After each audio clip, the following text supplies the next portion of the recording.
हमारा channel subscribe नहीं किया तो अभी सब्सक्राइब करें और बेल आइकॉन को क्लिक करके हमारी लेटेस्ट वीडियोस के बारे में अपडेट जानें। माखनलाल चतुर्वेदी द्वारा रचित पुष्प की अभिलाषा, जिसका संदर्भ प्रस्तुत कविता हमारी पाठ्य पुस्तक हिंदी के काव्यखंड में संकलित और माखनलाल चतुर्वेदी द्वारा रचित पुष्प की अभिलाषा शीर्षक कविता से अवतरित है।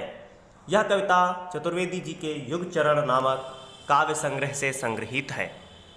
इसका प्रसंग आपको कॉपी पर लिखना है। पूरा पाठ व्याख्या सहित कॉपी पर आप नोट करेंगे।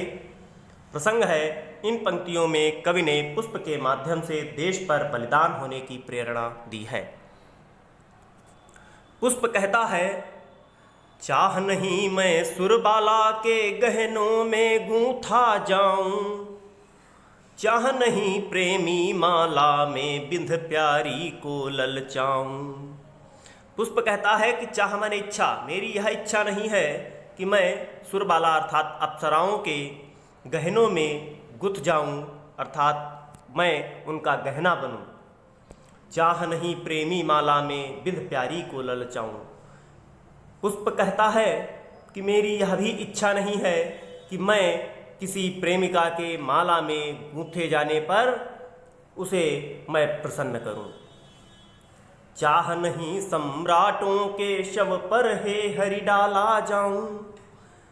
पुष्प ईश्वर से प्रार्थना करता है, ईश्वर से कहता है कि हे ईश्वर, मेरी तो यह भी इच्छा नहीं कि मैं किसी राजा महाराजा की मृत्यु होने पर उसके शव पर चढ़ाया जाऊं।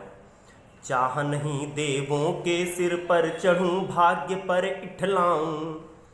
मेरी यह भी इच्छा नहीं कि मैं देवताओं के सिर पर चढ़ करके अपने भाग्य पर गर्व अनुभव करूं। मेरी तो जो इच्छा है वह आगे की 4 पंक्तियों में पुष्प कहता है, मुझे तोड़ लेना वनमाली, उस पथ पर देना तुम फेंक। हे वन के रक्षक माली, तुम मुझे तोड़कर उस पथ वाले रास्ते के ऊपर फेंक देना। मातृभूमि पर शीश चढ़ाने, जिस पथ जावे वीर अनेक।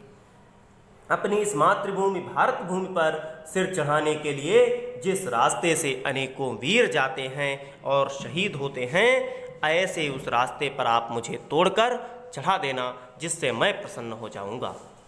इसमें आपको काव्यगत सौंदर्य में लिखना होगा। सरल खड़ी बोली है, प्रतीकात्मक, आत्मपरक तथा भावनात्मक शैली, वीर रस, ओज गुण और अभिधा और लक्षणा शब्द शक्ति का प्रयोग किया गया है।